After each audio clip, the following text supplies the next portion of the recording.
is Savardis. He's on the move, and they're going to look for Savardis in the corner. Touchdown!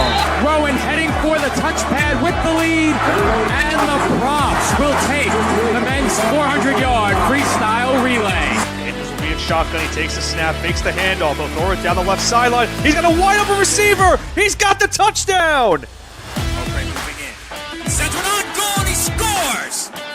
And it is a power play goal. Back to pass, middle of the field. The catch is made by Britt. She's off to the races at the 40, the 30, the 20, the 10. Britt is in for the score. Back on in. Here's Yoxon. Yoxon to the backhand. Trying to go to the front. Makes the move and shot. And he scores! Smith delivers. And that's hit back toward the mound. Weiss has it in short. He steps on second. And the ball game is over. Massapequa Coast has won the 2023 New York State Little League Baseball Championship. Live from South Shore Little League in Staten Island, New York, the PDF Sports Network is proud to welcome you into day one of pool play during this 2024 New York State Little League Baseball Championship. In our first matchup of the day, Northshore Little League will take on last year's champion, Masipeka Coast Little League. Good afternoon, everybody. My name is Joe Foreman, alongside my broadcast partner, David Pizzuto.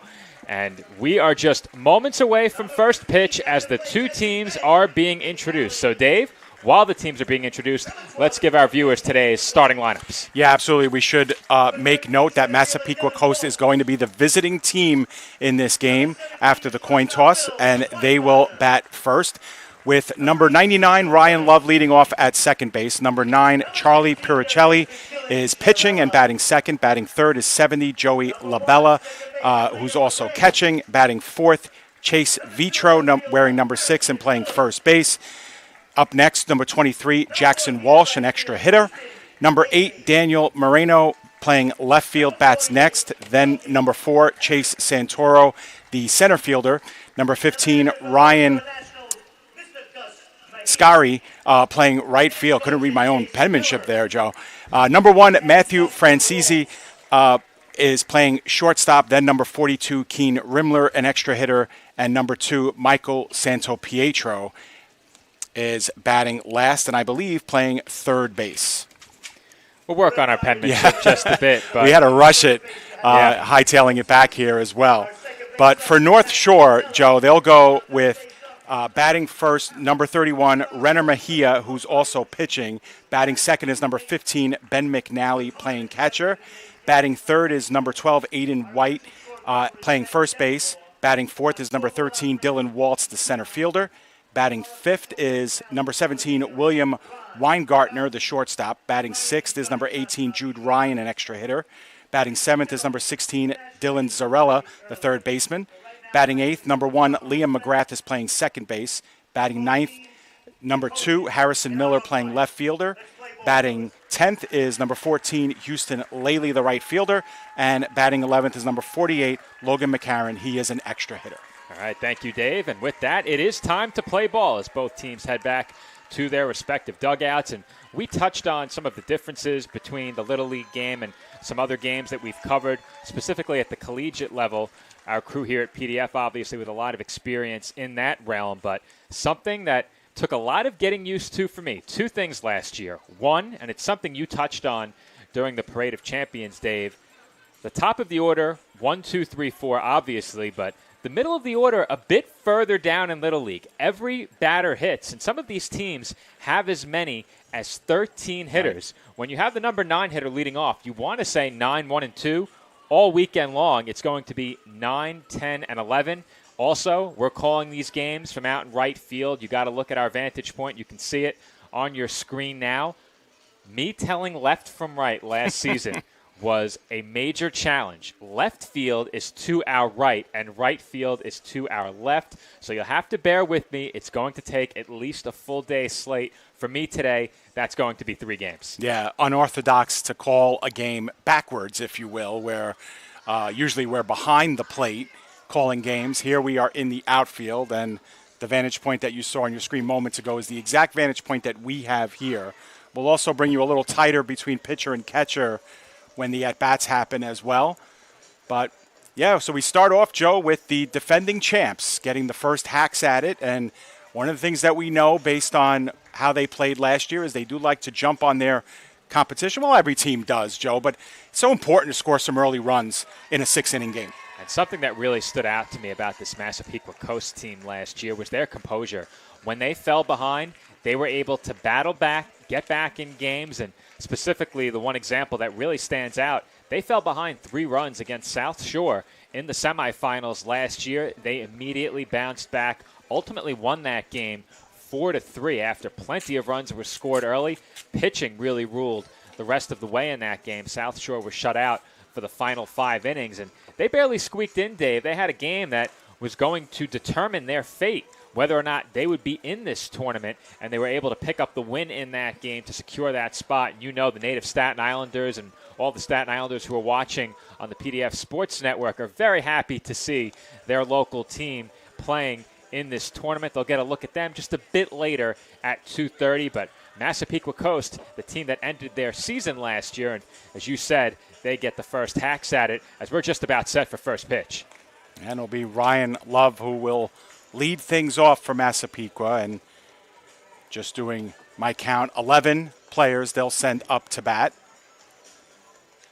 And just like you mentioned, Joe, usually 9 times out of 10, your best hitters are at the top of the lineup here in Little League because you want them to get around as many times as possible in the order. And if you're facing a pitcher who's moving along or motoring along through the lineup, these top hitters may not get a chance to hit until possibly, if you're the third hitter, maybe the 5th inning. So it's just the 4th inning, and and it makes a game that's only 6 innings long. It just puts that much emphasis on every single at bat. Well, I was taking a look at the rosters last night in detail as I created the graphics that we used during our Parade of Champions, and something that stood out. The teams this year, in terms of number of players, differing far more than last year. A lot of the teams last year, 12 or 13. This year, we had one team with 10 players, another with 11, so a bit more disparity. 10, 11, 12, and 13, the player totals among the 8 teams entering this tournament, as the first pitch of pool play is in for a called strike 1 from Mejia to Love. Yep, that's exactly the way you want to start. Mejia finding the strike zone.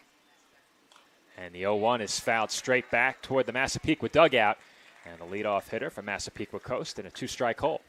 And we will undoubtedly get a lot of questions on our live chat, Joe, about pitch counts. And we are aware, and we will give you the pitch count after each at-bat pretty much. And Love chased with the half swing. So 3 pitches, 3 strikes, and a quick first out for Renner Mejia. Yeah, and obviously when the pitch count is that paramount in a game like this, you want to be in and out of these at-bats very quickly if you're the pitcher. You want to be able to make the pitcher pitch if you're the hitter. So 2 dynamics going on, but that time Mejia wins it. Charlie Puricelli, the batter.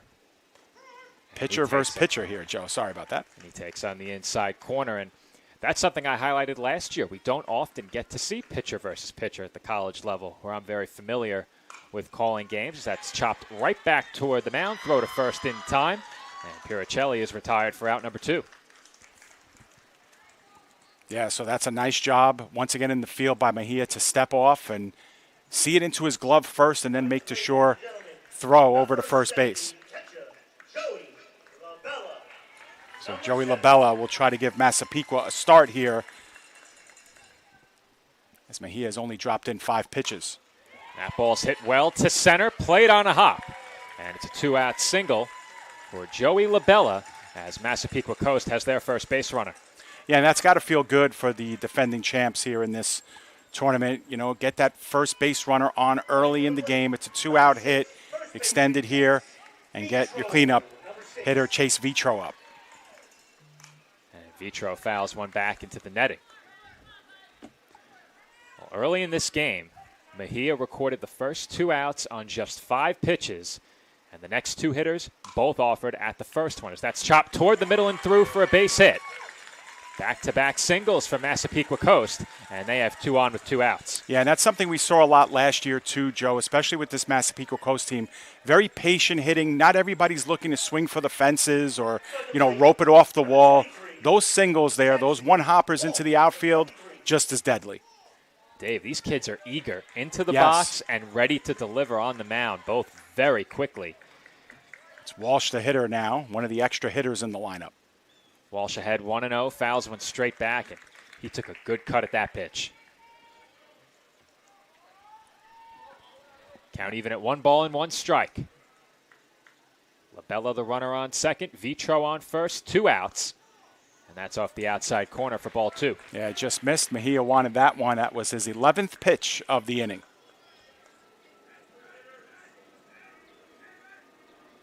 Comes the 2-1. There's a swing and a miss. And for those in our live chat asking, we do have a second camera angle when the ball is put in play. Once the ball passes the mound, the camera angle will shift to the outfield as that's fouled off. So Walsh spoiling away that pitch there down the first base line. Count even at 2. It's fouled away again up and over the bleachers. Yeah, working on that timing, but seeing it through and getting the bat on it now 3 straight times was Walsh. Count remains 2 balls and 2 strikes as that's lined into center for a base hit. Labella heads for third. He's held up there. And a very strong throw comes in from the center fielder, Dylan Waltz, as Massapequa Coast has now loaded the bases. Yeah, and I thought for a moment Labella might give it a try, Joe. He got off to a great start. Obviously, with 2 outs, you're running on everything. But did wise to hold up there. That was a nice throw from center field. Bases loaded for Daniel Moreno, and he pops one up foul. Out of play and onto Bedell Street. Or is it Bedell Avenue, Dave? Avenue. I had a 50-50 shot. Moreno playing left field today for Massapequa Coast. Count now even at 1-1 as Moreno took high. Obviously nowhere to put him here with the bases loaded. Mejia now 17 pitches deep in the first as that's grounded toward the middle. Handled there, low throw to first, and that is handled to retire the side. So electing to go the long way on that play was the second baseman, Weingartner, but they do get the out at first, and Massapequa Coast strands the bases loaded in the road first inning. Northshore comes to bat, and we return. No score.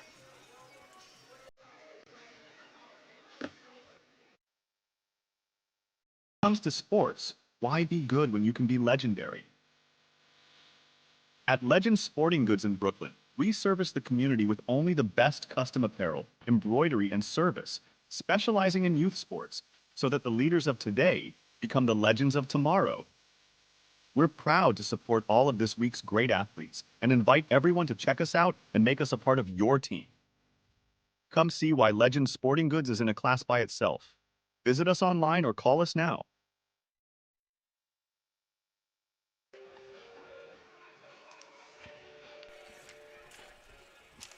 And we are back from South Shore Little League with no score, heading to the bottom half of inning number 1. And Dave, after 2 lightning quick outs on just 5 pitches to open up this ball game, Massapequa Coast was able to string together 3 straight singles to load the bases. But Renner Mejia did a good job to escape some big-time trouble in the first. Yeah, absolutely. Mejia threw 5 pitches and got 2 outs right away, but he ended up pitching 18 in that inning, which I know, a lot of people will be concerned with. But all things considered, North Shore exits with no harm done. Massapequa, nice, timely job of hitting, but couldn't get the one when it mattered. And let's not forget, Joe, just as we mentioned during the parade, a great defensive play to end that inning as well. No question about it. That ball was deep in the hole up the middle, and doing a good job to get to it was the shortstop, Weingartner. I thought he'd step on second, but he threw over to first with plenty of time as they got the out by a wide margin. Good job over at first as well, and a bit of a low throw by Aiden White, and North Shore escapes the first inning unscathed. Leading off will be the pitcher, Renner Mejia, due up behind him, Ben McNally and Aiden White in the home half of inning number 1. And the pitcher, that they will face from Masipeka Coast is Charlie Puricelli. Now coming to the plate for Northshore, number 31, pitcher, Renner Mejia. Number 31. Renner Mejia steps into the box. First batter of this tournament for Northshore. In the opening game of pool play, and the first pitch is offered at and bounced to short. Throw to first, over with plenty of time, and there's a one pitch out to open up the bottom of the first. Yeah, one good play by a shortstop deserves another. That time, Matthew Francesi making a nice play, being able to place it perfectly in the glove at first base as well. So good completion all around. That will bring up the catcher, Ben McNally. McNally having a word with Mejia. And how about the aggressiveness of these hitters early on in this game, Dave? They've been attacking.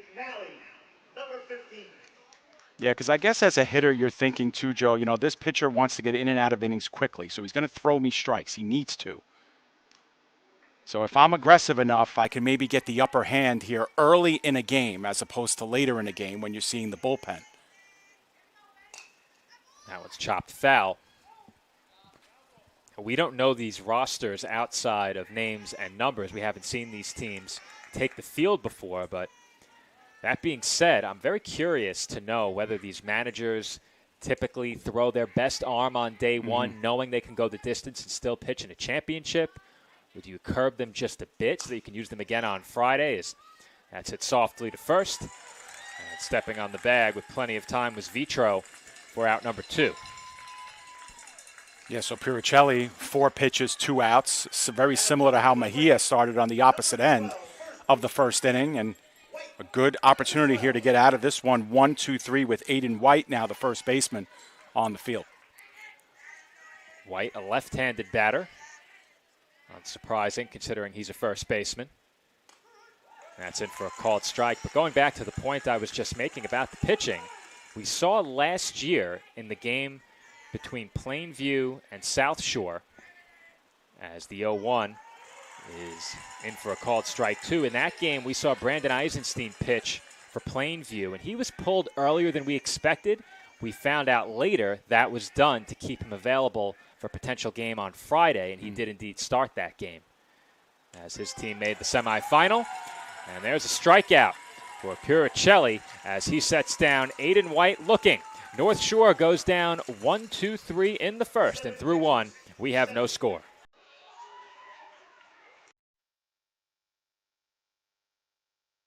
This tournament would not be possible without the great support of the Staten Island Advance. Not only does the Staten Island Advance have full coverage of the tournament, but we are committed to covering island youth sports year-round and all news close to home. Pick up the paper today and look for great subscriber deals now for our loyal readership. Visit us online at silive.com for news and photos of this week's tournament and all the breaking news on Staten Island, the nation, and the world. The news of Staten Island is the Staten Island Advance and silive.com. And we're back from South Shore, where there is no score through 1. North Shore just went down 1-2-3 in the bottom half of the first, and due up for South Shore here in the second, 7, 8, and 9.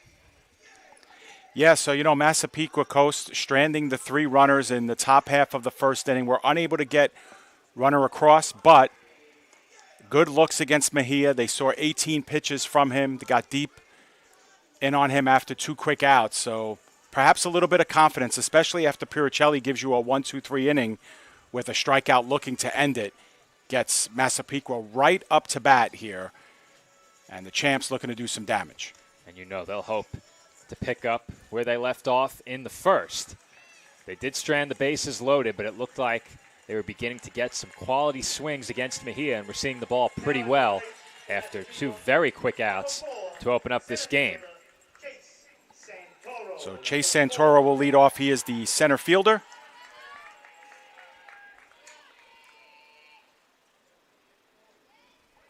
Look in from Mejia as he comes set.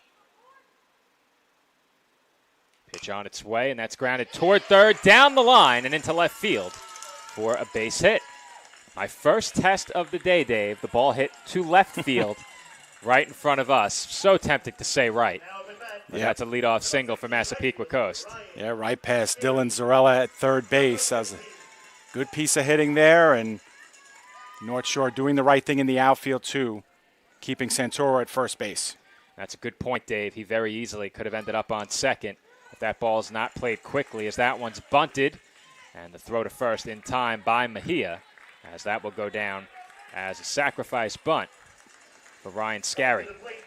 Yeah, so Scarry does not hesitate, drops the sacrifice, moving Santoro over to second base, and a good fielding play by Mejia to get that throw over in time to Vitro. That is not an easy play. Great job by Mejia coming off the mound quickly as he was making that play toward the first base line. Matthew Franzese is the batter. Franzese getting the start at shortstop as he lines one off the glove of the third baseman who does not have a play. Zarella got a glove on it as that ball was hit hard, but didn't have a chance at either first or third as Santoro does move up. And now Massapequa Coast has runners on the corners with just one out. Yeah, they are in business, and Zarella had an opportunity there. Looked like it skipped off of the glove and his left foot. That goes down as a single, you think, right, Dave? That ball was hit pretty hard. I would think so.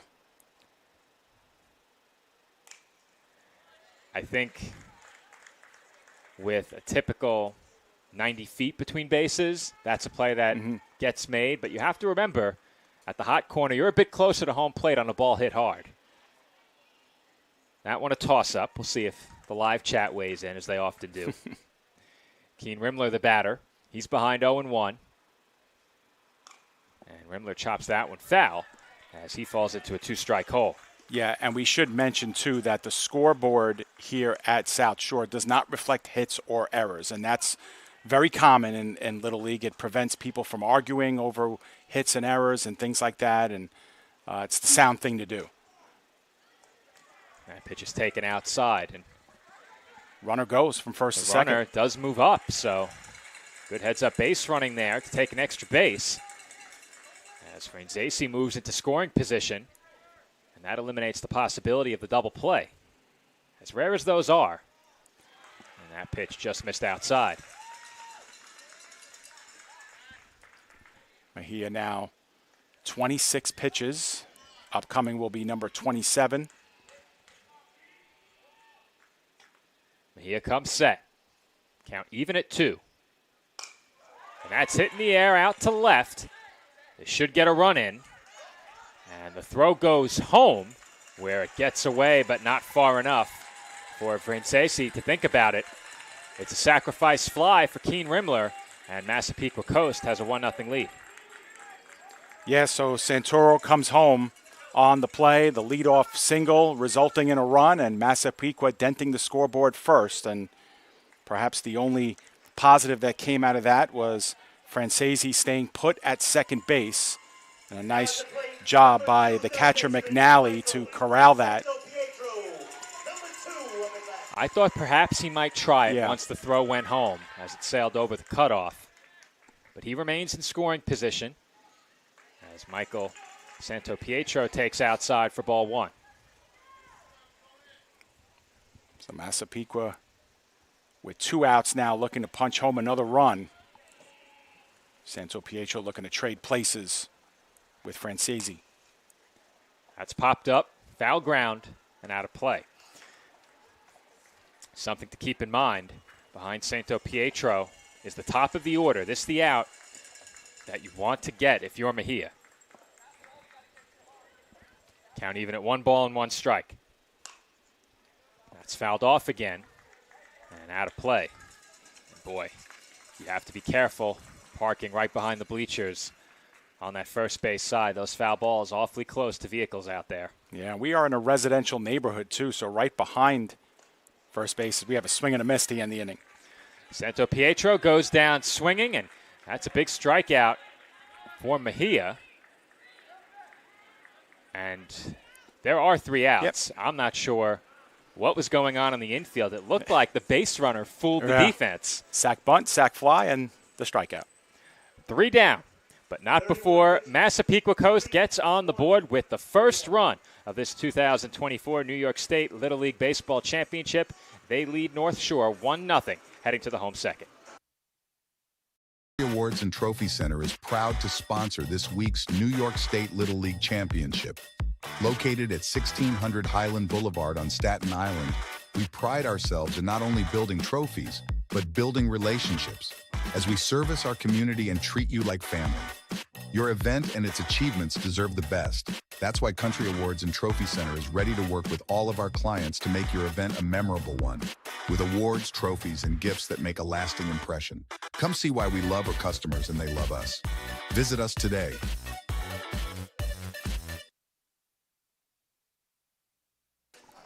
And we are back from South Shore Little League on Staten Island, where Masipeka Coast has taken a 1-0 lead over North Shore Little League. And the home team will come to bat here in the bottom half of inning number 2. They went down in order in the first, and will send 4, 5, and 6 to the plate. Yeah, and Puricelli only had to throw 7 pitches in that first inning, so he's definitely ahead of schedule here, and something that you're excited about if you're a Masipeka Coast fan. Again, the rule is if you pitch more than 66 or more pitches, you must get 4 calendar days of rest, which means that if you pitch more than 66 pitches here on this opening day, you will not be eligible to pitch again until Saturday's championship. And there's a lot of ground to cover between now and then.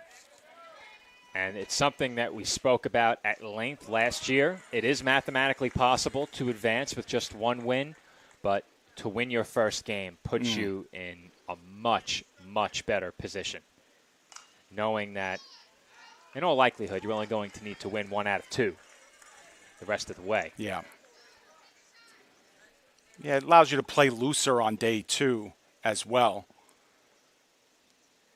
You know that whether or not you win or lose that first game completely alters how you'd manage a potential second game, as Dylan Waltz goes down looking, and there's quickly 1 away in the home second. Yeah, and again, another great quality at-bat for Puricelli, handling the number 3 and number 4 hitters with relative ease. 2 strikeouts looking back-to-back, and it'll be up to William Weingartner. Try to give North Shore a start. And he looks at that pitch high. Certainly no need to change your approach at the plate here if you're North Shore, down just a run. Of course, these games just 6 innings, so not as many opportunities to get going as Weingartner looks at a strike.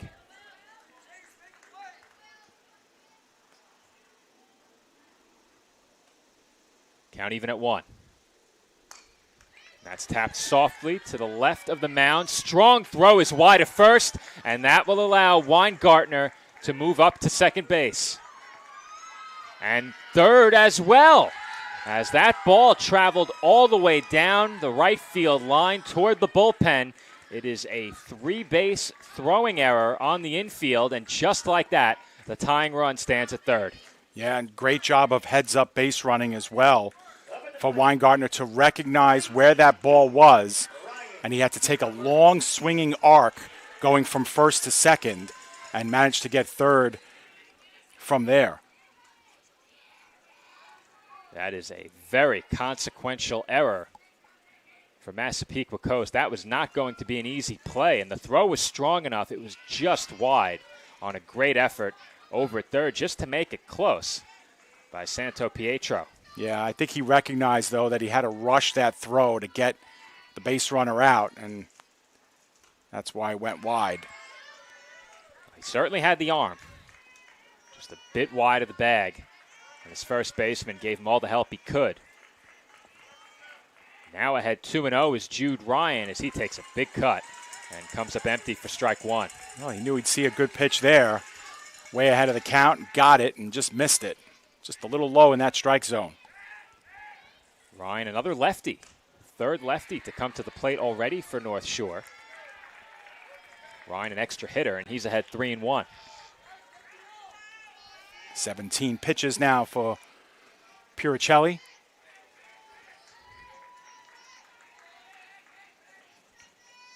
Comes the 3-1, and that's low for ball 4. We have our first walk of the game as well. And Joe, you were quick to mention that in some of the discussion we were having during the welcome parade as well, that these walks, we've seen them come back to bite teams time and time again. You mix in the fielding error, and right now North Shore with runners at the corners and only one out without the benefits of having hit one out of the infield. So that's got to feel good for them.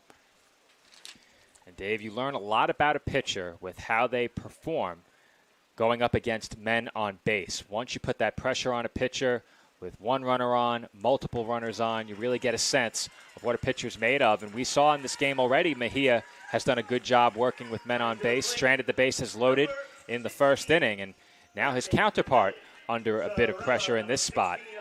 For those asking in the live chat, each of these two teams have 11 players in this game. Both teams with 11. However, there is one team in the tournament with 10, another team with 12, another with 13. So anywhere between 10 and 13 is what you'll see throughout the week. These two teams with 11 as Dylan Zarella gets ahead 1-0. Yep. And we saw a couple of rosters where there were 13 on the roster, but we had a couple of injuries as well, as that ball got away from the backstop, and it did allow Ryan to take second base and the run to score, Joe. Wow, so I thought it was a foul ball. So did I, but you know, I guess it was the catcher's glove that we heard the kind of thump of the ball. Yeah.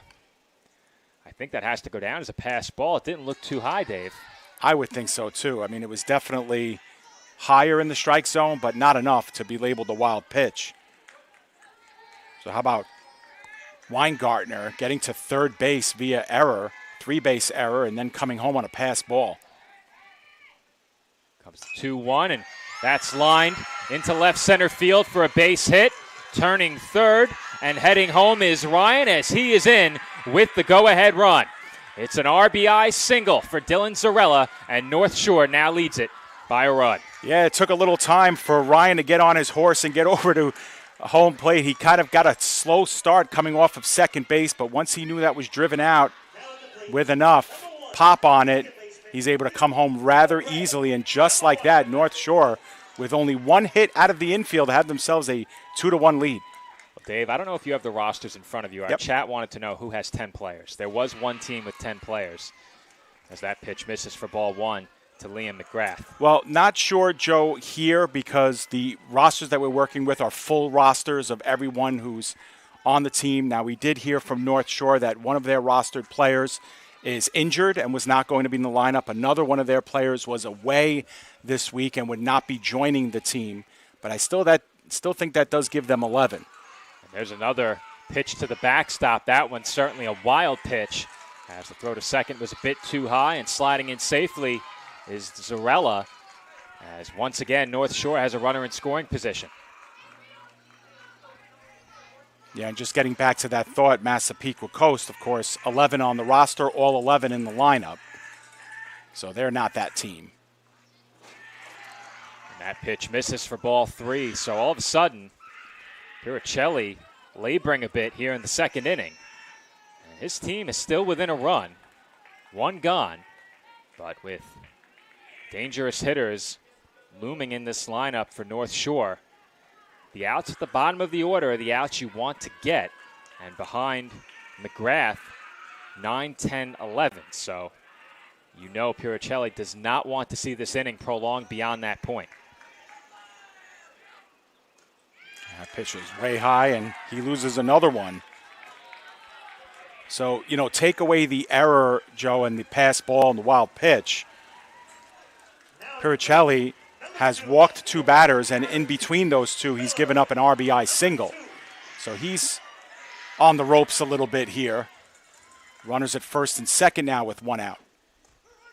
And that pitch is in for a called strike to Harrison Miller, the North Shore left fielder. And Dave, I think the cause for concern here is that some of these misses haven't been close, as that sliced the other way toward the right field line and foul. Yeah, judging by the way Scary was playing that, knew it was going to be foul all the way.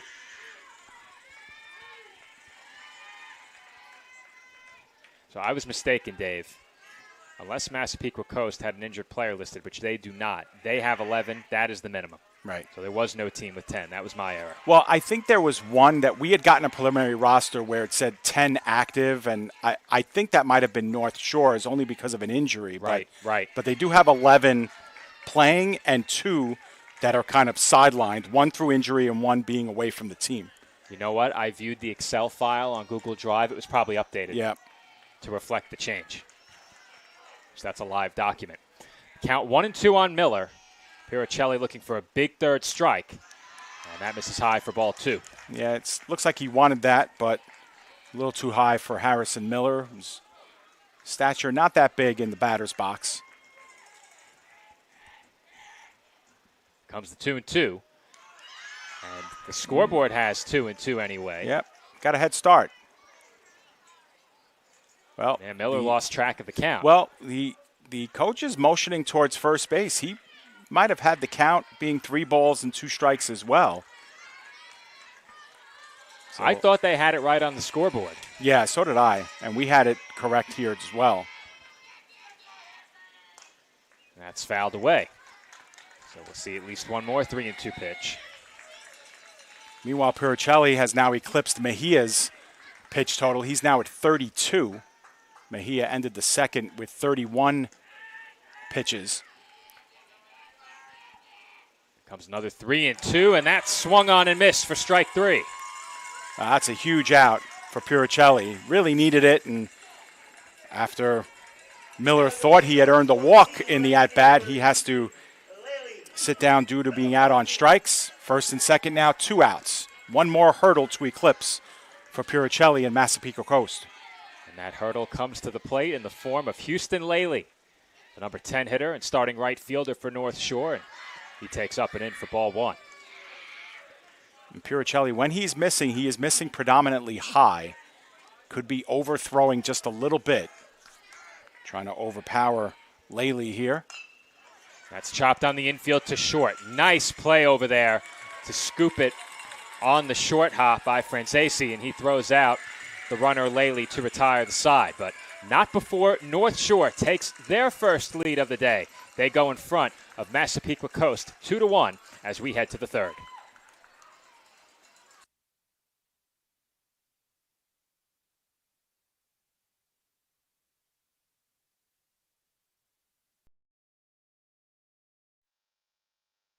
State Little League Championship is proud to have Dave & Buster's as a proud sponsor. Where are you going after the game? There's only one place with delicious food, ice-cold drinks, games on the big screen, and fun for the whole family. Food and drink specials are available all week with the latest video games and the biggest arcade on the island. Redeem tokens for great prizes and come back often because Dave & Buster's is the place to be for game day and all the days in between. Turn on the fun with Dave & Buster's on Staten Island.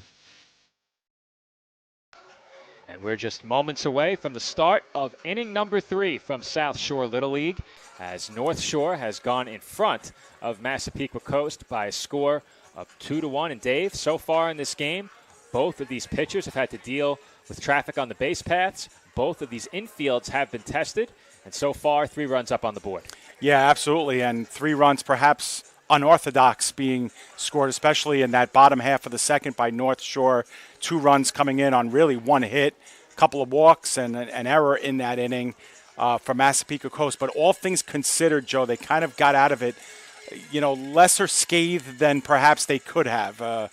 Looked like Piricelli was struggling a little bit, laboring a little bit, but once he got that strikeout against Miller, right back on track, and then just like you mentioned to end the inning, a gorgeous play in the left part of the infield. Really ends the inning. Francesi doing a great job there, and we're back to the top of the order for Massapequa Coast to try to dig into the lead. Leadoff hitter, left-hander, Ryan Love will come to the plate. Love 0 for 1. He struck out swinging in his first at-bat.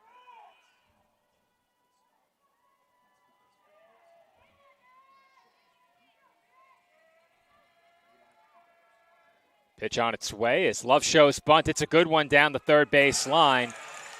And I think the third baseman Zarella would have been wise there to let that roll foul. That ball hit the lip of the infield grass and took a sharp turn toward foul territory.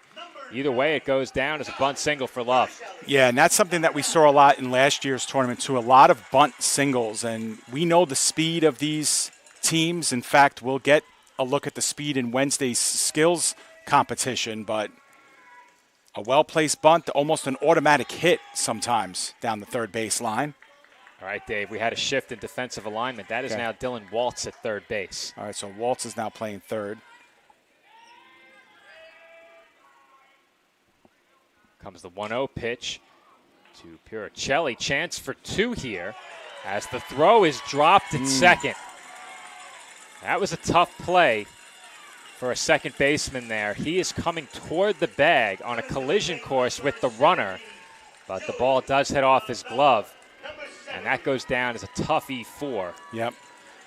Not an easy play. You really can't blame the second baseman there. He had a base runner coming right at him, and Puricelli officially will reach on the fielder's choice. Gus Mejia will have a chat now. I'm trying to get a quick look at where the defense has been realigned for North Shore. As I mentioned, the third baseman is now Dylan Waltz, so I'll make that change on my lineup card. No erasers here, so it gets a bit sloppy as these games move forward. Didn't see where they relocated Zarella yet. Well, likely in the outfield. Yeah. Probably center field, if I had to guess. Well, Aiden White went from first base to left field. Oh, so they made changes everywhere. We'll get them little by little. Little by little is right. 2 on for Massapequa Coast. That's hit toward us, but that is a foul ball. That was pretty close. Yeah, we could have called that one pretty well, Joe. You are lined up dead on the foul pole, so you knew that was coming to your right. Aaron was extending. He thought maybe he would have had a souvenir there. I'll tell you, Dave, during the skills competition last year, I had my glove over at Great Kills, and we had a couple come very close out in straightaway center field during the home run derby. Do not sleep on Wednesday's action. The skills competition, a lot of fun. Joe, want to mention that number 16, Dylan Zarella, went from third base to first base, so now he's playing first. And so White goes from first to left, and then everything gets complete with Waltz going over to third. Waltz was playing center, so we'll have to get one more defensive change. That's blooped to shallow center and down for a hit. Throw goes to third, not in time.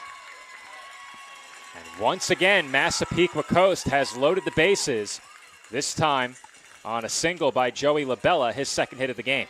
Yeah, but now all of this with nobody out in the inning. So a lot to think about here for North Shore. They are up in the infield, right beyond the lip of the grass. Huge spot here for Chase Vitro. Infield in for North Shores. That's ripped into right center for another Massapequa Coast hit. Each runner will move up a base, and we are now tied at 2. And Vitro now 2 for 2 with an RBI.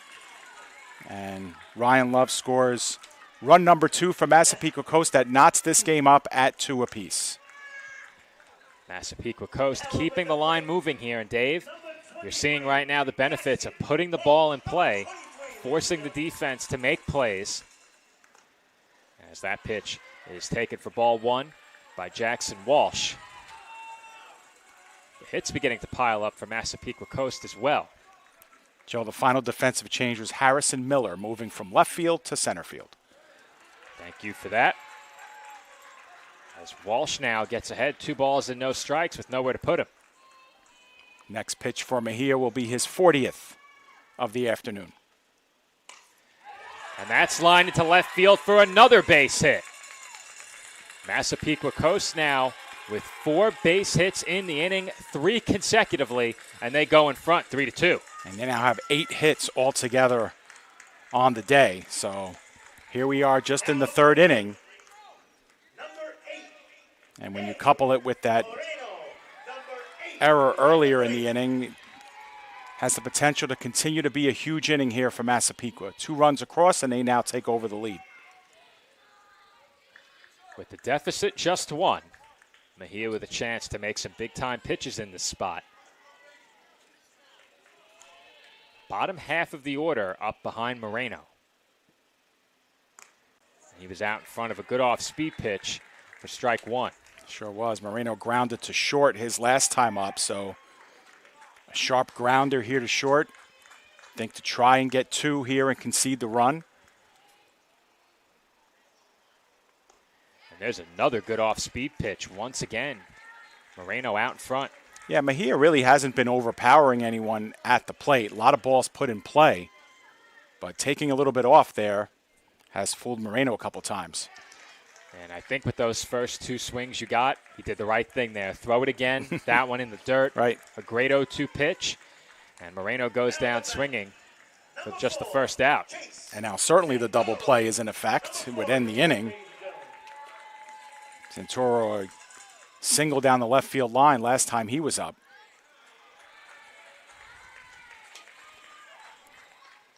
Scored the game's opening run as well.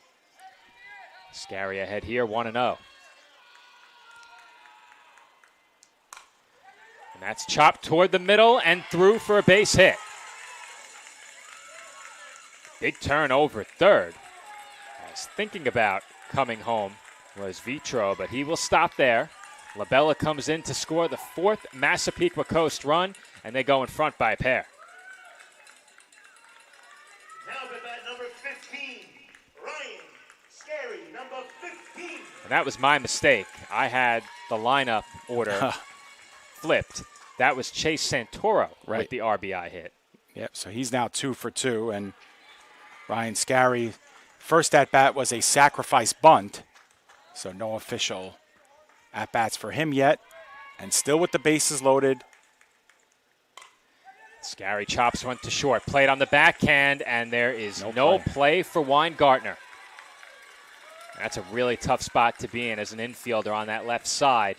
Waltz initially broke toward the ball, and by doing that, he lost any chance he had to cover third. So that makes it a 5-2 lead now for Massapequa, continuing to pour it on here. And the hits just continue. Yeah, they have 10 total. We are only 2 1/3 innings in. Matthew Francesi, the batter. Francesi hit one sharply to third base his last time up. We ruled it a single. So actually, it's 11 hits for Massapequa now. And Francesi ahead, 2-0. And once again, there is nowhere to put him.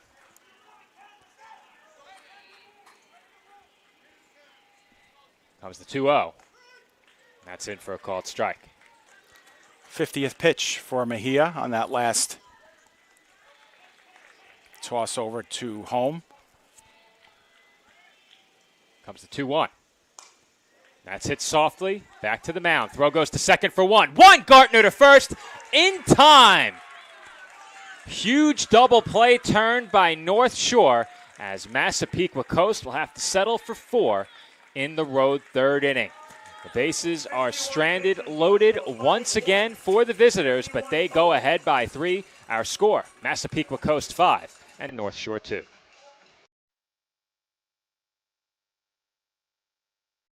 The Staten Island Ferry Hawks are proud to be a sponsor of this year's New York State Little League Championship, because one championship organization deserves another. Come check out another amazing season with us at Staten Island University Hospital Community Ballpark with great ticket and group deals, theme nights, and fireworks displays. Good luck to all of our teams this week from your friends at the Staten Island Ferry Hawks. We'll see you at the game.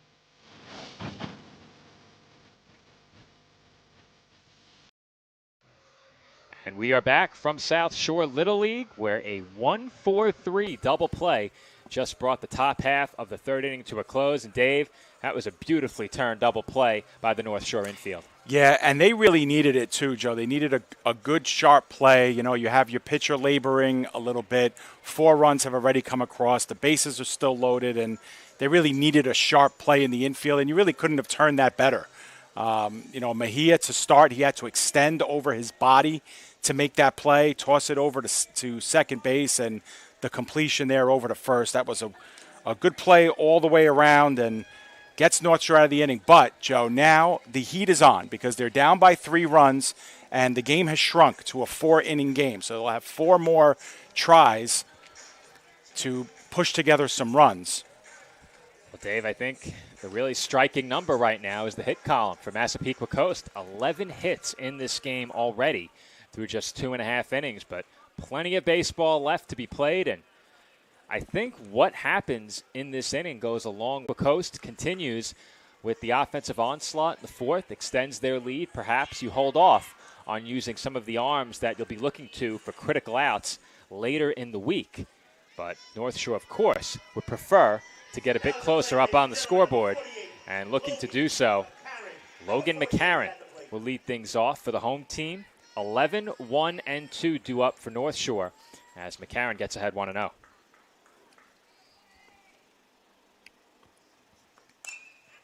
that's sliced foul as the count evens up at 1 ball and 1 strike. Yeah, and all things considered, Northshore still in a good position here, only down by the 3 runs, considering Massapequa Coast has already left 7 runners on base through the first 3 innings. That's taken low.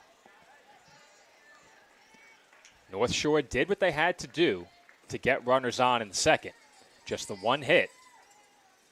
But they put the ball in play and kept the line moving as McCarron goes ahead 3 balls and 1 strike. Yep, and they were patient at the plate as well, and they made Piricelli earn every bit of what he had to do. They merited a couple of walks in the inning as well. There's another. 3rd walk of the game. We also had a passed ball and a wild pitch in that 2nd inning by Piricelli, and McCarron's on with the leadoff base on balls. Yeah, remember how aggressive the top of the order was the first time they faced off against Piricelli, especially these top 3 hitters who went down in order, 1, 2, 3. Mejia, on the first pitch of the game, grounded to short his first time up, as we have a long discussion here going on in the North Shore, maybe a helmet issue. Oh, it's a pinch runner, I believe. Maybe, or warming up the bullpen. I think they were allowing somebody to come in from the bullpen because their turn at bat was approaching. I got you. That would be my guess. Okay. Yeah, because somebody came in from the bullpen area. Yeah. And now 2 are headed back out. So maybe a catcher, or I think, Joe, what it was is a helmet for the catcher, because I know they had to go back and retrieve a helmet. Well, the starting catcher in this game for Northshore, Ben McNally, is due up behind Mejia. Now up at the plate, number 31. Also, keep in mind, bullpen is on the field, down the line and right. Yep. It's nestled deep in the outfield corner, but very much on the field. As that pitch gets away, and I think that'll probably go down as a wild pitch as that ball was in the dirt. Yeah, skipped in. Runner moves over from first to second, but it did skip in on Labella, did the best he could. That pitch is in for a called strike. As Renner Mejia try and help his own cause here. Base hit could make this a 2-run game. If he gets on, the tying run comes to the plate, as that's fouled straight back. Yeah, would love to help his own cause here, whether or not he comes back into the game to pitch. Love to give his team a start. As Joe mentioned, Northshore with only the 1 hit in the game. Count 1 and 2. And that's off the outside corner.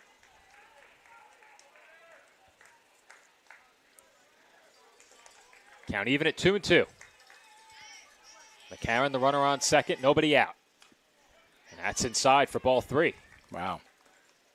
Another deep count here as Piricelli up to 45 pitches at this point. You have the 3-run cushion, but a walk here starts to move you into dangerous territory with 2, 3, and 4 due up. It's a pivotal pitch. Payoff on its way, and that's fouled back. Yeah, Mejia, his eyes lit up that time as he got that one a little bit high. Strike, fastball right down the heart of the plate. Just missed it, just got under it. And that's chopped toward the middle. Handled there. And the throw to first is in time as McCarron will advance. But North Shore does get the out at first, and there's one away. Yep, and lost in all this a little bit is the great glove of Francesi over at short for Massapequa Coast. Usually one of your top infielders manning that position and is earning every bit of the praise so far in these early innings. But McCarron in scoring position, one base away. That's chopped softly right in front of the plate. McCarron wisely holds, and there is no play at first as McNally reaches on a swinging bunt, and that will bring the tying run to the plate with one out. Yep, and third base was abandoned there, so McCarron was thinking about it, but wisely just retreated there with all the activity going on in front of the plate. So runners at the corners, one out, and it will be Aiden White, who struck out looking his first time up, big left-handed hitter. That's taken up and away for ball one. And I think something that's becoming more and more of an issue, if you're Puricelli, he's working from behind in the count to just about every hitter now. Yeah, that one misses low now. And he's gone wild a couple of times, too, after a very, very good first inning. And once again, the battery will return from the bullpen. That gives Puricelli a breather behind 2-0 against White. And that misses for ball three.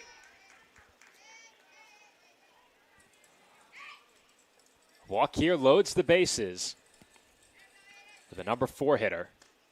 And that is indeed what will happen, as Dylan Waltz will come to bat with the tying runs on base and just one out. Yeah, pretty amazing. In each of the last 2 innings, only the one hit in the second inning for North Shore, but they were able to scratch a couple of runs off of that one base hit, fielding blunder, couple of walks, and here we go again. Bases loaded thanks to 2 walks, a squeaker of a hit that landed right on the lip of the grass in front of the home plate, and you have bases loaded just like that, Joe. And I think something to watch in this at bat is just how aggressive Waltz will be. The bases are loaded. They have nowhere to put him. He's your cleanup hitter, and you're trailing by 3 with the bases loaded.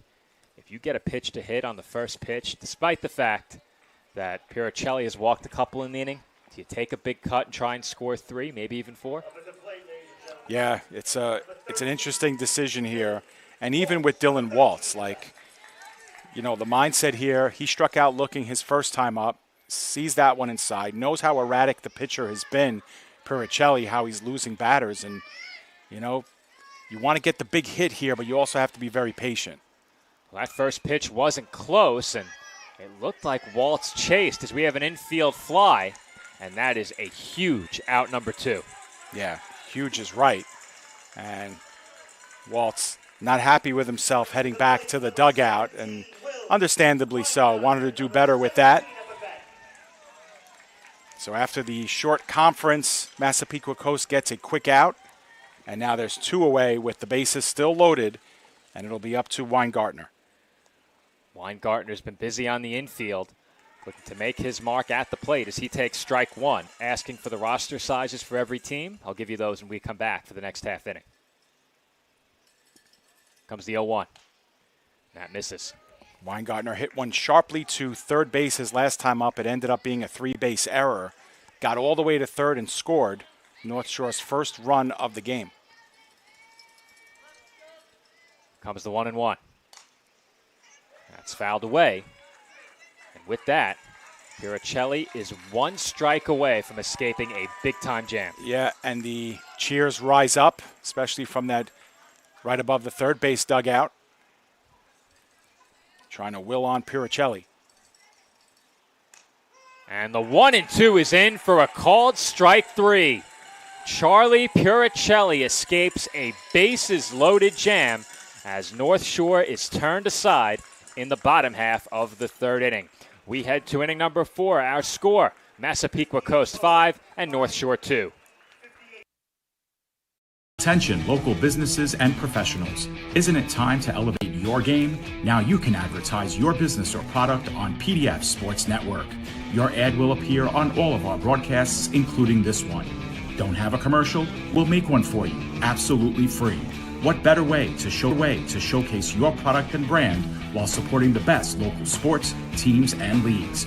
Call now at 732-723-8189 or visit us at PDF. And we're back from South Shore Little League, where we have a new pitcher for North Shore. Dylan Zarella moves over to the mound, which means that we'll likely have some other changes in the field for North Shore. We'll keep tabs on that as this inning progresses. But for those who are asking, roster sizes for each team. Taking it from the top, Auburn, 13 players. Penfield, 13 players. Plattsburgh, 12 players. East Greenbush Castleton, 12 players. Harrison, 13 on the roster, 12 active. South Shore, 12 players. North Shore, 13 on the roster, 11 active. And Massapequa Coast, 11 players. So those are the roster sizes for all of the teams participating this week, for those who are asking, as we open up the fourth inning on day one of pool play from South Shore Little League with Massapequa Coast in front of North Shore 5-2. So you mentioned, Joe, that Dylan Zarella will be the new pitcher. He started the game at third base, moved over to first. Now he's pitching. Now Renner Mejia, who was pitching, is playing shortstop at this point. So by process of elimination, perhaps it's Weingartner who's gone from short to first. It certainly looks like him at first base. But until he turns around and shows us that 1-7, I won't know for sure. I'm working on it. I think that's him, Dave. Yeah, stature-wise, that's definitely him. Yeah. We're working on the scorecard here. Right now, I have a player at every position. So, yeah I think it is Weingartner at first. All right. So with that, we mentioned the pitching change already. Dylan Zarella in to pitch. And the batters that he will face, 10-11-1 from Massapequa Coast. And Massapequa Coast sent 9 to the plate in the third inning, scoring 4 times. And they've gotten the better of North Shore pitching thus far. Yeah, and Joe, just to reinforce again the pitch counts and the day's rest. So Mejia left the game. He had pitched 51 pitches. And that 51 pitches means he will need 3 calendar days of rest. So he will not be eligible to play again unless the North Shore get to the semifinals. So he cannot pitch again tomorrow. He cannot pitch on Thursday. Obviously, Wednesday's an off day. So he'll be able to be activated again on Friday. So, Dave, for our viewers at home, what is the pitch total that requires you to rest 3 days? What is that range? 51 to 65. So Mejia just hit it. So that would require 3 days rest. That range is going to be a range to watch today because you know that these pitchers, if they're going with one of their top arms, they want them ready for a semifinals matchup. Right. And we saw that last year, as I mentioned earlier in the game. Keen Rimler, the batter, and he skies one toward the right field line, foul territory, and out of play. Yeah, and conversely, Charlie Puricelli, who got out of that last inning with the strikeout looking, he's up to 58 pitches. So he's already in that 3 calendar days rest period. If he hits 66, it will require another day.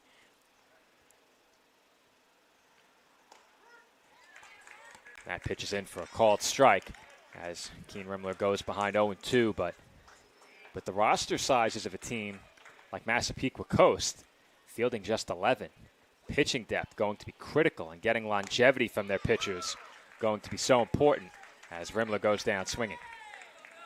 Yeah, so nice start for Zarella coming in, knocking down Rimler on 3 pitches.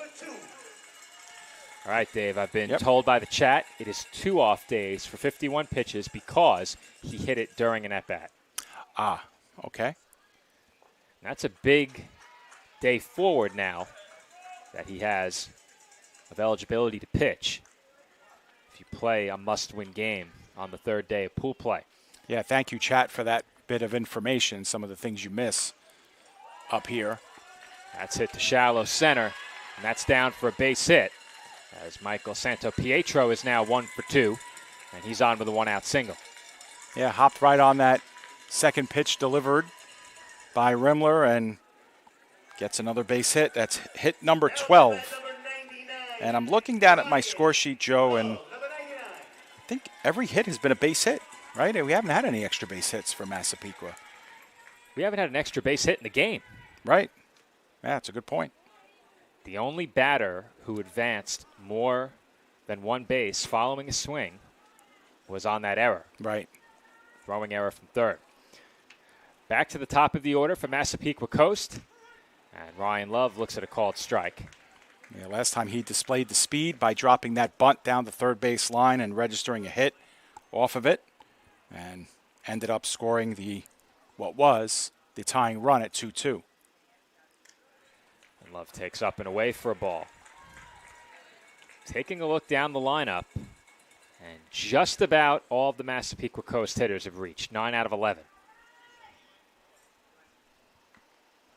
Having accomplished that, 3 innings plus, an impressive feat, as that's fouled away.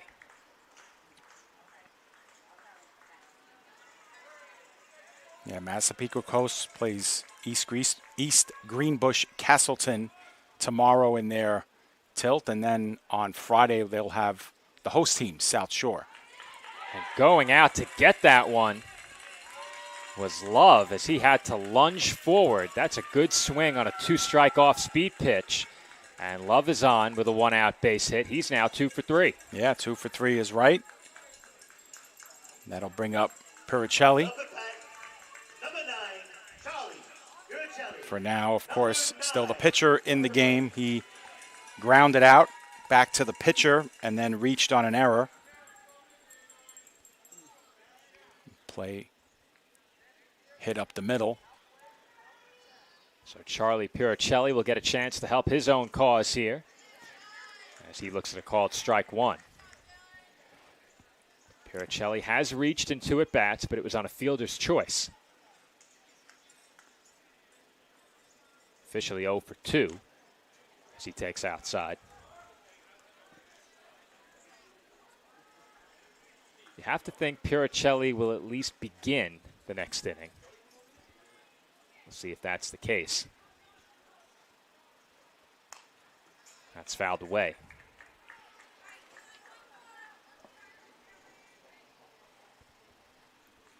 Count 1 ball and 2 strikes.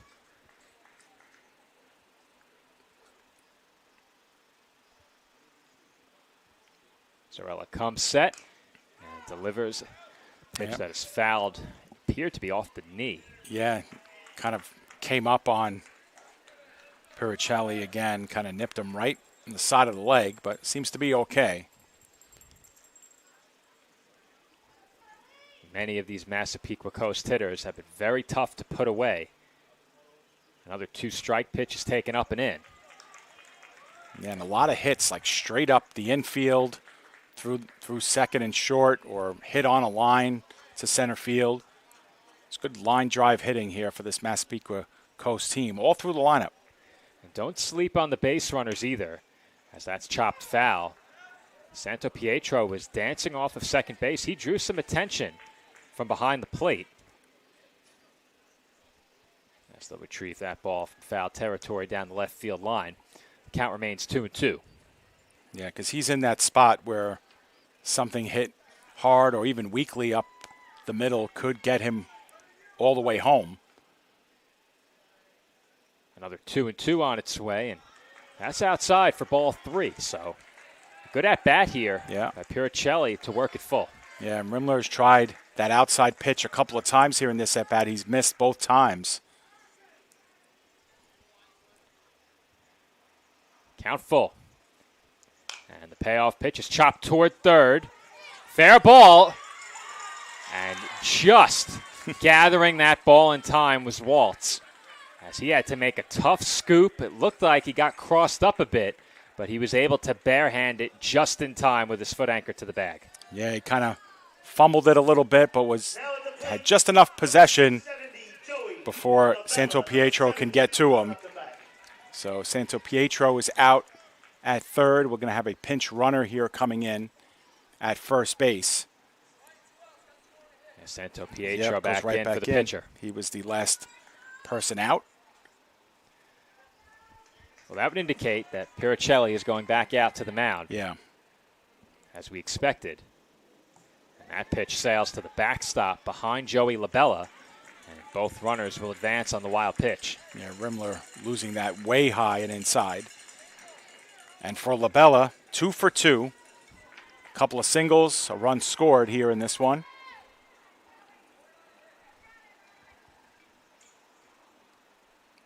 Comes the 1-0. That's down and in. Actually got Massapequa started in the hit column today after North Shore had registered the first 2 outs of the game. Part of 3 singles in that first inning that did not lead to any scoring for Masipeka Coast. Looked like LaBella just missed that pitch as he went up the ladder and fouled it back. It's now 2-1. Massapequa Coast has had traffic in every inning. As that's lined into left field for a base hit. 1 run will score. The pinch runner, Santo Pietro, being waved home, and the throw is offline. Turning second and heading for third is LaBella, and he is in standing as he will be credited with a 2 RBI double and will move up to third on a wide throw to the plate. So 2 RBIs, that will make the score 7-2 in favor of Massapequa Coast on what was their 13th hit, their 3rd in this inning against relief pitcher.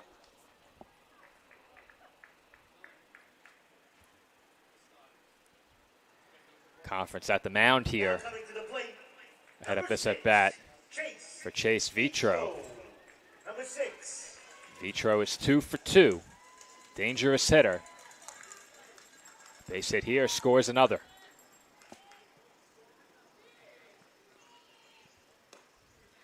There's a swing and a miss for strike 1.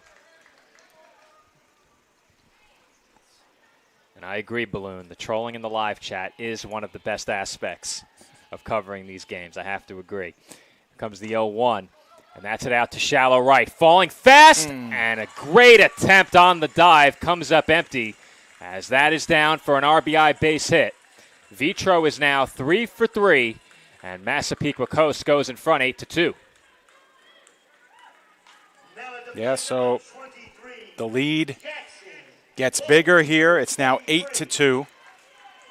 Zarella that time induced the hit, and a would-be great play in right field, but just could not make it in time.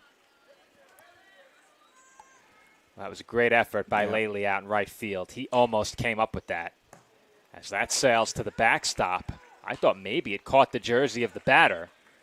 But either way, Vitro moves up to second, and now Jackson Walsh is ahead 2-0.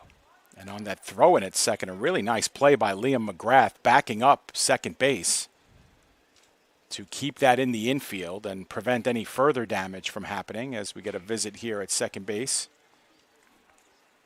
Tending to Vitro. Vitro looks to be okay. He's just retying his shoes. When we come back, it'll be a 2-0 count as well to Walsh. Walsh at the plate in this game, 2 for 2. And Dave, take a look. 3, 4, and 5 for Massapequa Coast. They are a combined 8 for 8. A lot of damage. Chance to make it 9 for 9. As that's taken up and away, and it's now 3-0. 4 RBIs mixed into that equation. Actually, 5 RBIs mixed into that equation. 3 runs scored. That's in at the knees for a strike. They are a handful, and they're sending a message to their competition the rest of this tournament, most notably East Greenbush, Castleton, and South Shore, as taking one off the helmet that time was Walsh. You don't see that very often, a foul ball off your own helmet. And now Walsh stumbles, and he may have to come out of the game, Dave. Yeah, and, you know, we see it in all the sports that we cover now, Joe. Any head injury whatsoever is going to require some attention. That's why they wear the helmets. But the way he wobbled there and lost his footing didn't look good from up here. Maybe His cleat caught a divot in the grass, but Jackson receives a nice round of applause, and he'll step back into the box with a full count, 3-2. Yeah, it was kind of awkward how he got turned around there, but 3-2 upcoming. Zarella in a big spot. At the very least, Zarella would like to keep the pitch count down somewhat with a third out here, and that won't do it as that's fouled away. Next pitch by Zarella will be his 30th of the inning in relief of Mejia, who went the first 3 for North Shore. Comes another 3-2, and that is line foul just over the head of the third base umpire. Now, Dave, I'm not sure if you have the answer to this, but the live chat wanted to know what the tiebreaker was. Now, based on my understanding, last season it was run ratio. How that was calculated exactly, I was not sure. But we had runs allowed in our standings graphic, and we'll have that in our graphic again this year. So for those who do know how to properly calculate, you can do that. But to my understanding, run ratio is the tiebreaker. Yeah, we'll look to get We will look to get some perspective on that soon. But yeah, I think you're right, Joe. I think run ratio was the tiebreaker last year that we were told anyway. I don't think it had to come into play at all. It did not. Now, going into our final game of pool play, our colleague Nick Bavona and I were crunching the numbers extensively during the pregame, trying to figure out what the scenarios were. As that's blooped on the infield and caught on the backhand by Mejia over at short to retire the side. But not before Masipeka Coast tacks on 3 more. They now lead it by 6. Our score, 8-2, headed to the home fourth.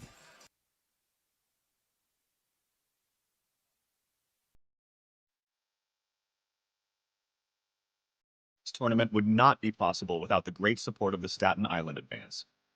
Not only does the Staten Island Advance have full coverage of the tournament, but we are committed to covering island youth sports year-round and all news close to home. Pick up the paper today and look for great subscriber deals now for our loyal readership. Visit us online at silive.com for news and photos of this week's tournament and all the breaking news on Staten Island, the nation, and the world. The news of Staten Island is the Staten Island Advance and silive.com. And we are back from South Shore Little League, where Massapequa Coast has gone in front by 6 as they have scored in each of the last 3 innings. 1 in the second, 4 in the third, 3 in the fourth, and they are now in front 8-2 as they will send Charlie Piricelli back to the mound. On the side of North Shore, it will be 6, 7, and 8 due up as Massapequa Coast leads in the hit column 15-2. North Shore needs to put something together here in this inning and give themselves a chance going into the final third of this game. Yep, and they did strand a couple of base runners in their last inning, so they have been able to register some guys on base, of course, most notably through the walks, which they've had 3 in this game. But you're right, Joe. They're going to have to do a dent into the hit column if they want to get themselves back in this one. They have 6 runs to make up now in the 4th, 5th, and 6th innings. So the outs are getting fewer and fewer here. Jude Ryan leading things off for North Shore, and he offers at the 0-1 pitch and fouls it back as he falls into a 2-strike hole. And this is only his second at-bat of the game here in the 4th inning, but he was the recipient of one of those walks issued by Piricelli, and he ended up scoring. And Ryan goes down swinging. Dave, I do have the official calculation for run ratio. Thank you, John.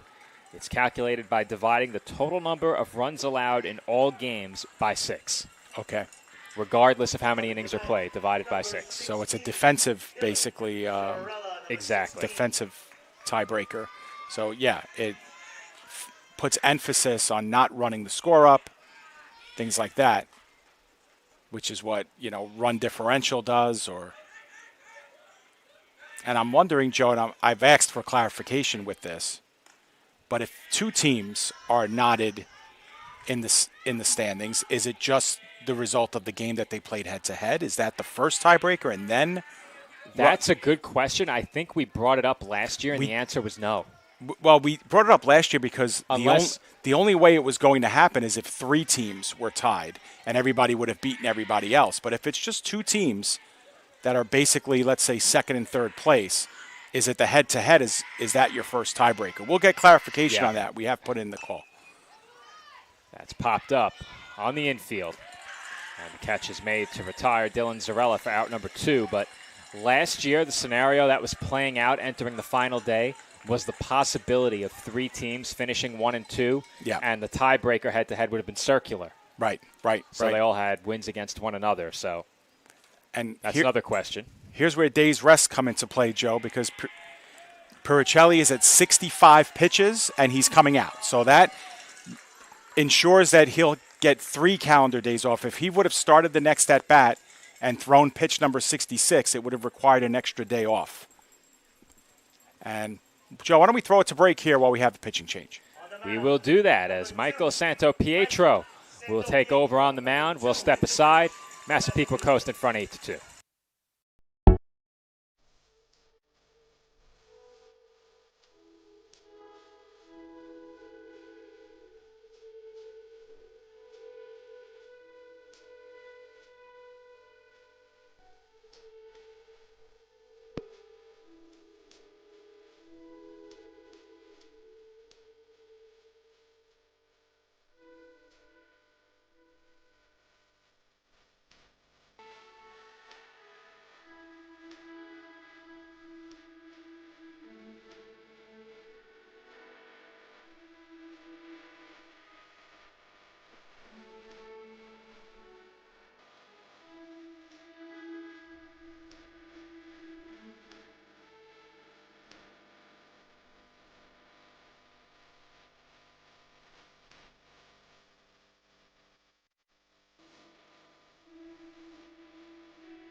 We're back from South Shore as Michael Santo-Pietro takes over on the mound.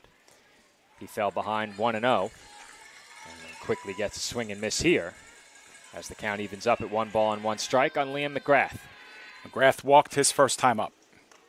And there's a good off-speed pitch as McGrath swings right over the top of it. So as John has clarified for us once again in the chat, run ratio does only come into play in a 3-way tie, and that was on the table last year. As that's tapped right back to the mound, and Santo-Pietro throws out McGrath at first to retire the side. North Shore goes down 1-2-3 in the 4th. They still trail 8-2.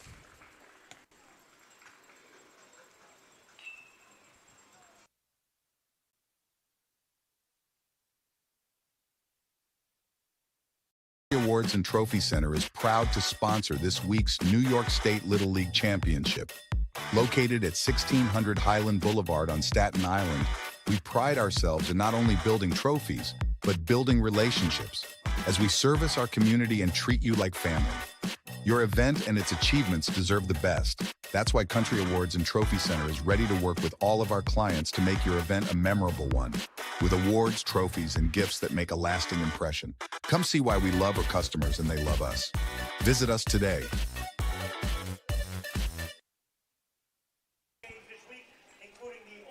And we are back from South Shore as we get set to begin inning number 5. Massapequa Coast in front of North Shore by a score of 8-2. And Dave, you can't ask for much more from your pitching staff in that last inning if you're Massapequa Coast. A very quick 1-2-3 inning. Their second 1-2-3 inning of the game. And leading by 6, they find themselves in a very great spot to manage the rest of this game pretty much however they want. You have to think they have their pitching lined up exactly as they hoped. Yeah, absolutely. And you said the operative word, manage. Now that they have the comfortable lead, now it's all about management of the game from here on out. And, they're in a good spot here, and they get to take swings here in the top half of the fifth and the sixth as the visiting team as well, a chance to build on the lead here and put North Shore further into a hole.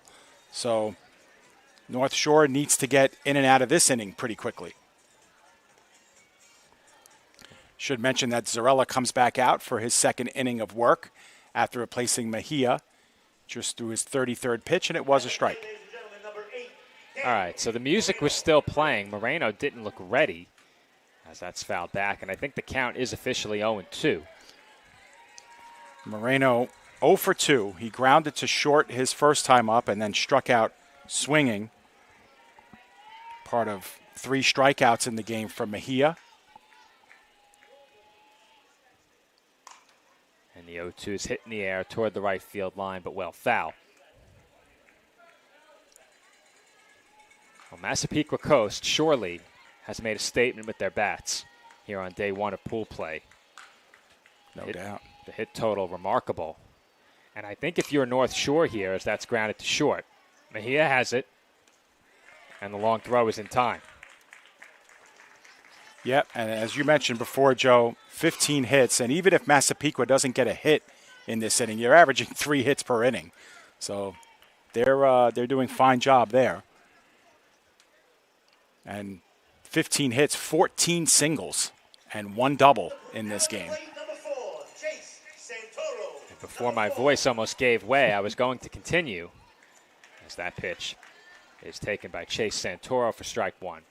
If you're North Shore, you would love to get Zarella through the rest of this game if you can without needing those 3 days rest. Save a day of rest, get through this game, and if your offense can get you back in it, of course, you'll do what's necessary to win.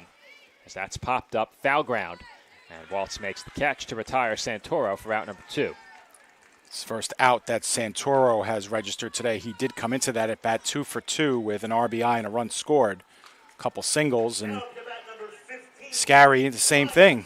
1 for 1 in this game. He did have a sacrifice bunt to start things off in his first at bat in the second inning, but had an RBI single back in the third.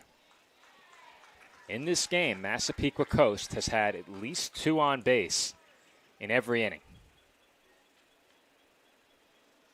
Yeah, and ironically, Joe, it's only the 5th inning. They've scored 8 runs, but they've also left 8 runners on base in this game. So certainly a lot of activity.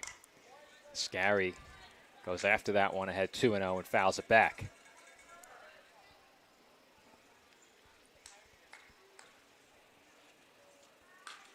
Count now 2 balls and 1 strike on the Massapequa Coast right fielder, and he hits one well out to straightaway center, and that's down for an extra base hit.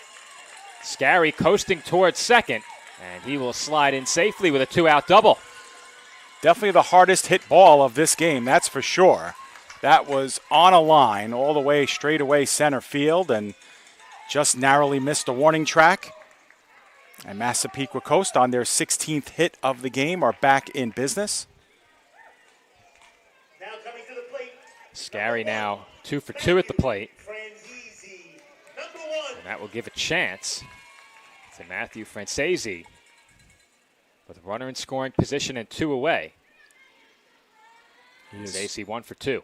Yep. That's hit sharply to third. Waltz has it, and the throw to first is in time to retire the side. A loud 2-out double and nothing more for Massapequa Coast as they are held scoreless for the first time since the opening inning. Our score headed to the home 5th, 8-2 in favor of the road team.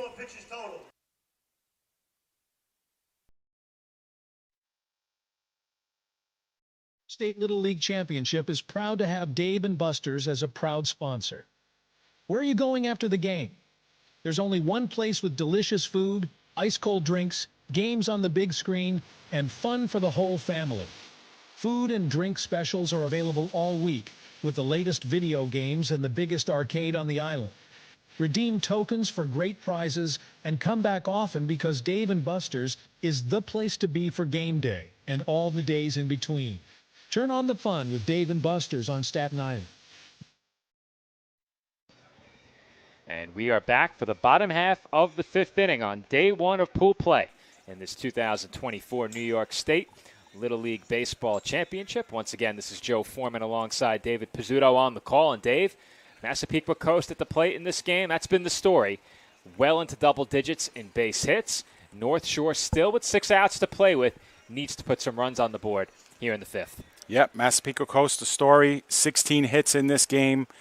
And, 14 of them singles, 2 extra base hits. And they've just been manufacturing the machine here and just keep the runs going. And as for Northshore, they've been benefited by some, mistakes, if you will, for Massapequa Coast. Give them credit for going deep into pitch counts, generating 3 walks in this game. There was a 3-base error in this game, but North Shore's bats have got to come alive in this tournament if they want a chance to make some noise for the rest of this game, and they got 6 outs to do it, and, of course, the rest of the way. They'll have to start off with Miller, who's 0 for 1 today. He struck out, swinging his first time up back in the 2nd inning. It will be Miller, Laley, and McCarron. 9, 10, 11, bottom of the order for North Shore, as Miller is quickly behind 0-2. And you touched on it earlier in the day, Dave, but top of your order might be the only hitters to get more than 2 at-bats in many games, as that's hit well out to center, but it looks like Miller just got under it. And the catch is made on the run in deep center field by Santoro. Yeah, that was a really strong run by Santoro. Tougher catch to make than it would appear, but got his glove on it and saw it through and allowed out here for out number 1 in the bottom 5th. That will bring up Houston Laley. Laley grounded to short his first time up.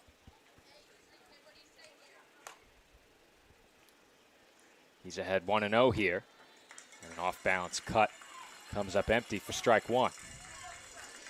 Santo Pietro's next pitch will be his 10th. And a ball has been lost from the bullpen down the left field line. Joe, we should mention that coming up at 2:30 p.m. will be our second game of our doubleheader. East Greenbush Castleton versus South Shore. There's another good off-speed pitch there, getting a swing and miss by Laley for strike 2. We don't know who the home teams are for these games until about 25 to 30 minutes before the game. But that will be our next one. We'll be joined by our colleague Aaron Cohen, who will have the play-by-play for you. And Joe, you'll make your way over to Great Kills.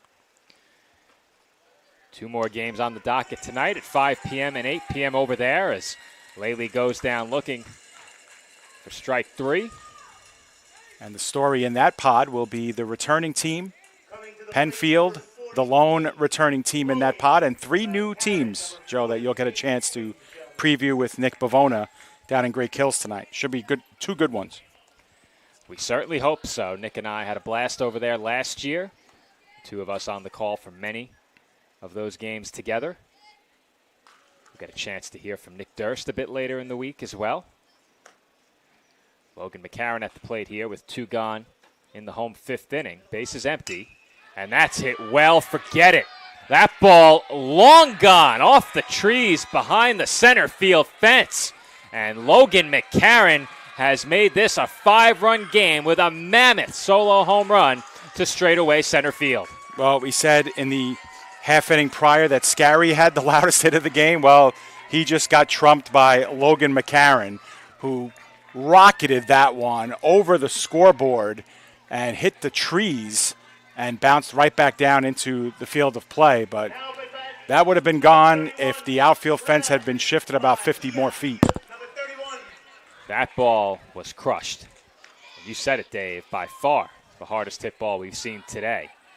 And we'll see if perhaps that ignites these bats for North Shore. It does get them to the top of the order, perhaps gives them a bit of momentum, but still a huge 5-run cushion for Massapequa Coast.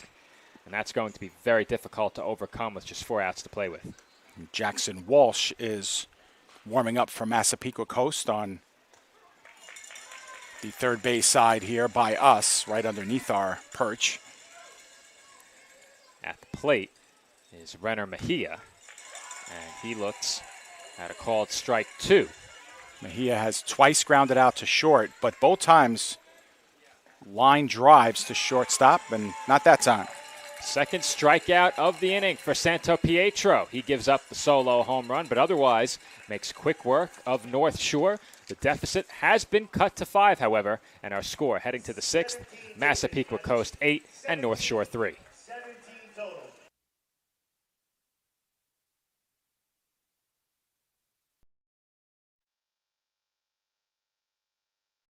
The Staten Island Ferry Hawks are proud to be a sponsor of this year's New York State Little League Championship because one championship organization deserves another.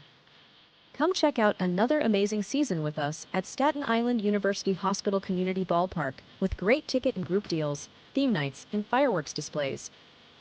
Good luck to all of our teams this week from your friends at the Staten Island Ferry Hawks. We'll see you at the game.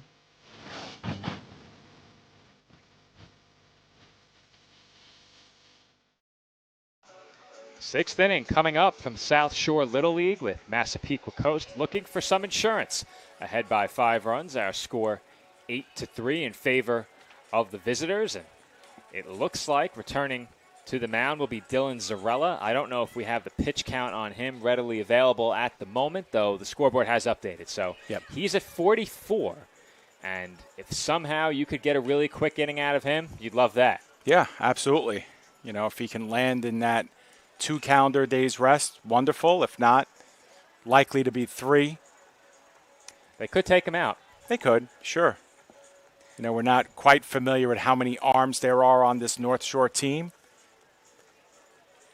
and how they plan to, you know, distribute those arms during the course of this week. But in any event, he's out there again for his 3rd inning of work.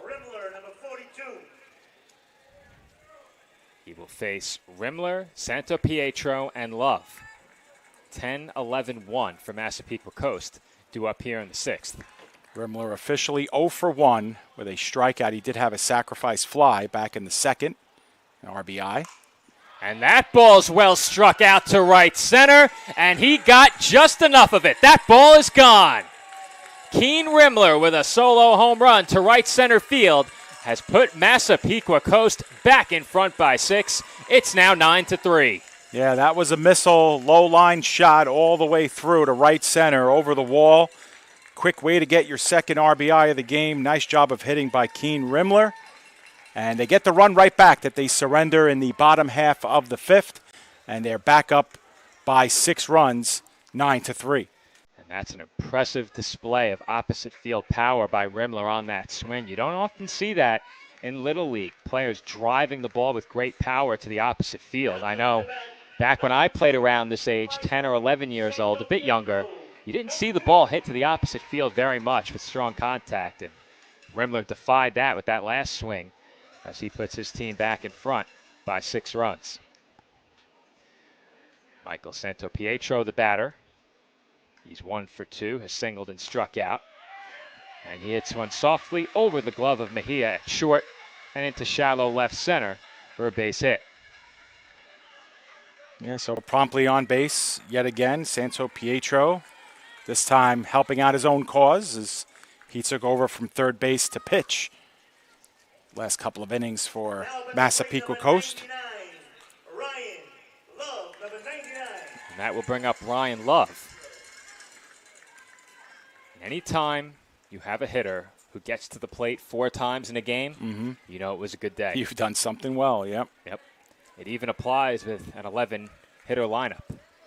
Yep, and Love 2 for 3, so he's a part of that hitting carousel that's been in effect today for Massapequa Coast.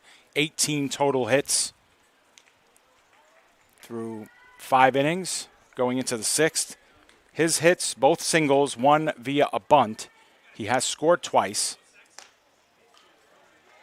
He's ahead here, 3-0. Something I've noticed throughout much of this game, Massapequa Coast continuing to draw a lot of attention on the base paths. They've been dancing around, doing everything they can to getting ahead of the battery. Count now 3-1 on Love, as this next pitch will be number 52 for Zarella. And it's ball 4.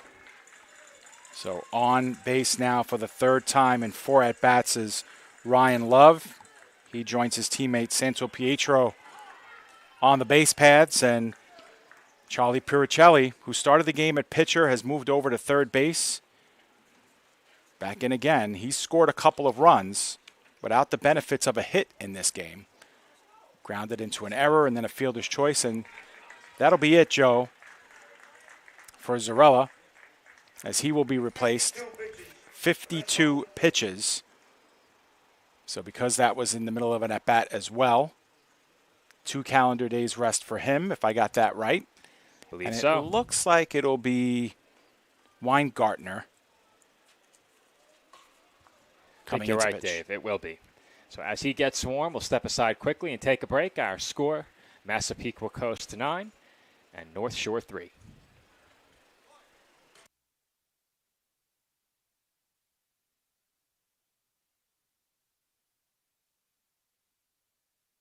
Attention local businesses and professionals. Isn't it time to elevate your game? Now you can advertise your business or product on PDF Sports Network.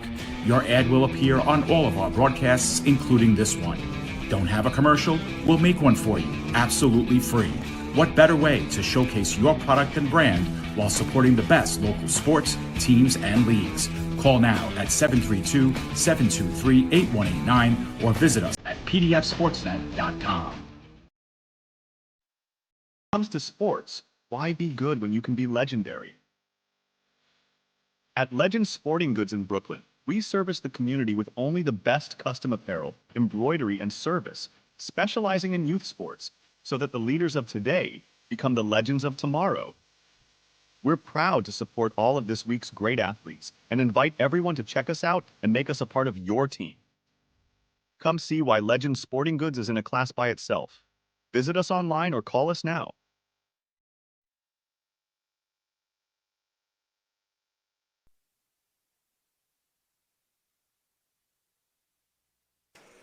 And we're back following a pitching change for North Shore Little League. And as we mentioned, it is going to be William Weingartner coming onto the mound and looking to record 3 outs here in the 6th. And then North Shore is going to need a big home half of the inning to prolong this game further.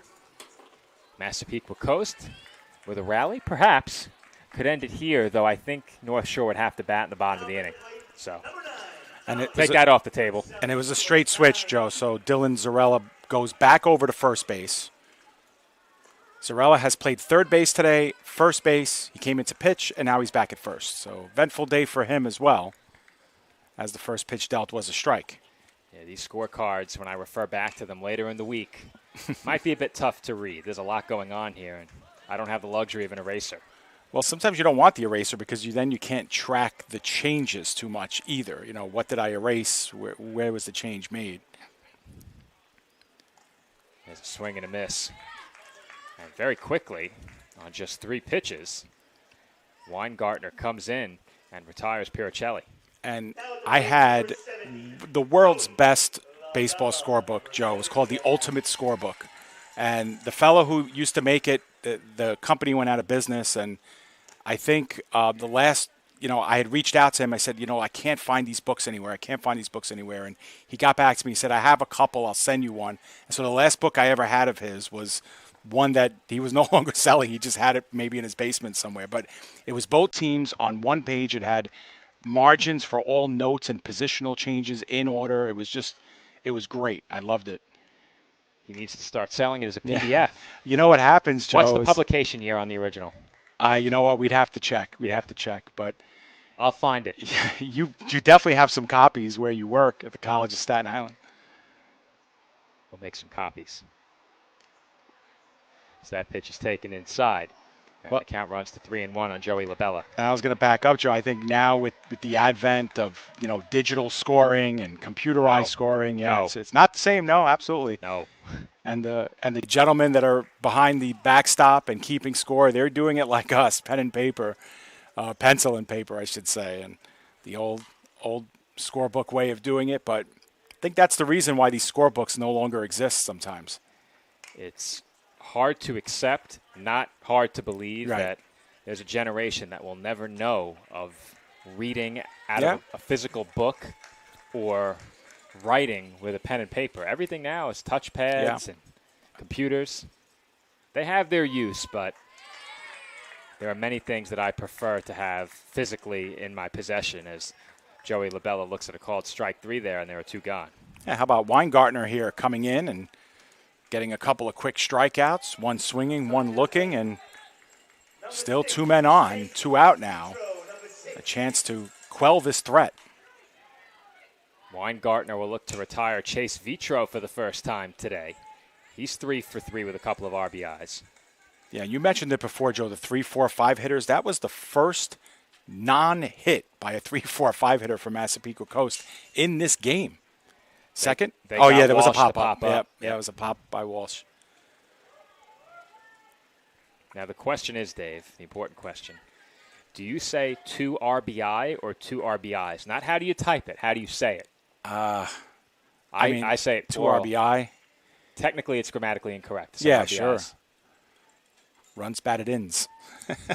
If I'm writing it, it's RBI. If I'm saying it, I say RBIs. Purists in the chat, you weigh in as well. Oh, there's a skipper off Mejia. Yeah, that's a tough hop.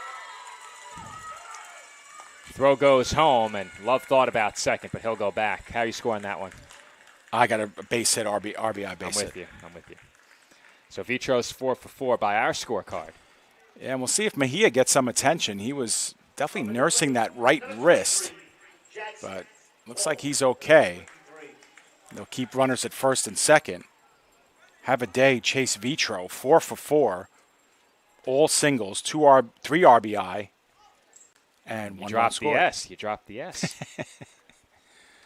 I got to back up what I say, right?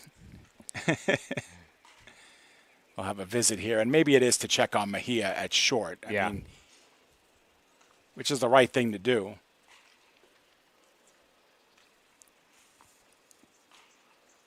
Yeah, the ball skipped up on the short hop and caught him on the wrist. That was a really tough scoop. If he waits back on it, I don't think he has a play. Yeah. That makes it a 7-run game. 2 outs in the inning. Well, oh, yeah, that's right. We started off with the home run. I was going to say, where'd that second run in the inning come from? But the home run. It was the leadoff homer, yeah. With the pitching change, Lost it seems like right. ages ago. Right. There's a good breaking ball. Walsh falls behind 0-1. That's taken outside.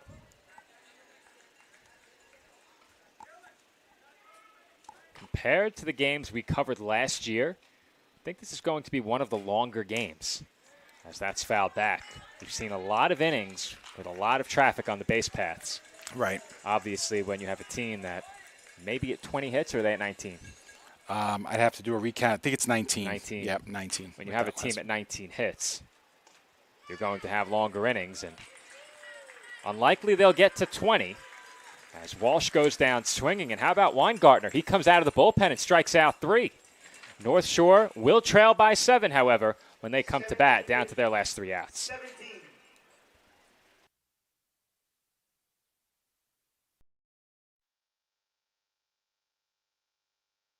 Tournament would not be possible without the great support of the Staten Island Advance. Not only does the Staten Island Advance have full coverage of the tournament, but we are committed to covering island youth sports year-round and all news close to home. Pick up the paper today and look for great subscriber deals now for our loyal readership. Visit us online at silive.com for news and photos of this week's tournament and all the breaking news on Staten Island, the nation, and the world. The news of Staten Island is the Staten Island Advance and silive.com. Home half of the 6th inning coming up from South Shore Little League, and North Shore will need at least 7 to prolong this game. And we've said it all afternoon, Dave. It's really been striking the way that Massapequa Coast has piled up hits in this game. That being said, despite the fact that North Shore hasn't piled up hits quite as easily, they've put together some good at-bats, have run some counts. They've now seen 3 different pitchers, including Jackson Walsh, who has come in out of the Massapequa Coast bullpen for this 6th inning. So if you're North Shore, there are some positives to take away from this game, but overall, especially in the field where there have been some miscues, there are some things to clean up. Yeah, for sure. Absolutely. And, for North Shore, you mentioned, 7 runs to prolong this game. But for now, you just want to be able to piece together a couple of hits. Let's get a couple of guys on. Let's get what potentially a big inning. Sure, you want to score 7 runs. You want to prolong the game. But I think the mission number 1 is just start to build on something productive for tomorrow. These two teams have a long layoff here. They don't play till the evening tomorrow. So,